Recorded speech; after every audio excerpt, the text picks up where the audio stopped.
Je suis Paul Janice Biogentia, plus connue sur le nom de Janice, le surnom de Miss Jeans sur les réseaux sociaux. Je suis originaire du Gabon avec un petit côté du Cameroun. Je suis en Côte d'Ivoire depuis maintenant 4 ans. Je suis venue de base pour terminer mon cycle ingénieur. J'ai obtenu mon diplôme d'ingénierie QSE, donc en qualité, sécurité, hygiène et environnement. J'ai plein de grands frères aînés, beaucoup de petites sœurs, mais de ma génération, pour le moment, je suis la plus petite et la plus grande en taille.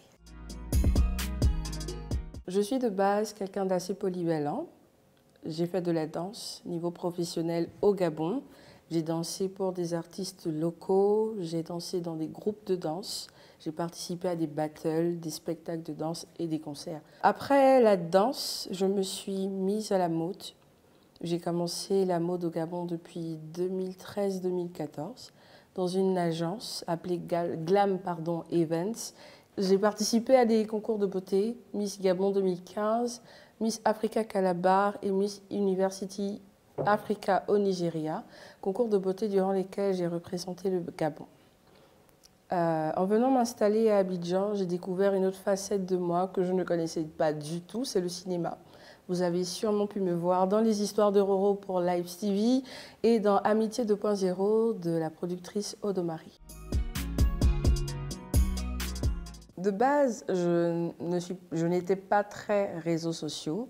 J'ai débuté à m'installer réellement sur Facebook et Instagram quand j'ai participé au concours de beauté au Nigeria parce qu'il faut avoir des comptes pour qu'on puisse voir ce qu'on fait et voir si tu réponds réellement aux valeurs et aux différents principes du concours en beauté. Donc, j'ai commencé par créer mon compte Facebook, puis Instagram, quand je suis allée participer à Miss Africa Calabar. C'est de là que ça a réellement commencé. C'était des débuts assez compliqués parce que pour les concours de beauté de base, chacun a son avis sur la candidate.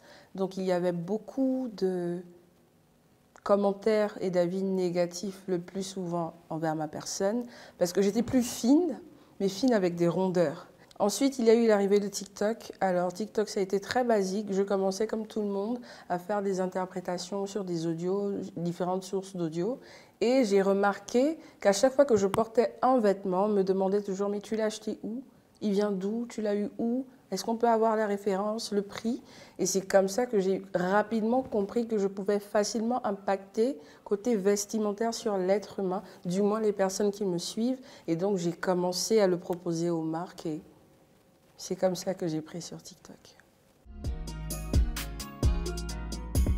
Plus tard, je me vois dans du coaching. J'ai pour perspective de créer des entreprises de coaching, surtout dans le domaine des concours de beauté, parce que j'ai remarqué qu'il y a un réel manque d'orientation de nos candidates et de nos Miss en Afrique.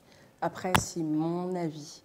Par la suite, je me vois continuer de faire ce que je fais. On voit des gens qui continuent à danser à 80, 70. Ce n'est pas interdit. Je pense qu'il faut juste avoir une bonne hygiène alimentaire et faire du sport quotidiennement afin de pouvoir maintenir son organisme. Défiler peut-être. Le cinéma, oui, je me vois beaucoup continuer dans le cinéma parce que c'est un domaine qui commence réellement à me passionner. Je me sens extrêmement bien en jeu de rôle et je pense qu'on le fait tous au quotidien parce que dès le moment donné où on sort de chez nous, on porte une veste d'acteur, on laisse les problèmes et autres chez nous, qu'on reporte facilement quand on ouvre la porte de chez nous. Donc,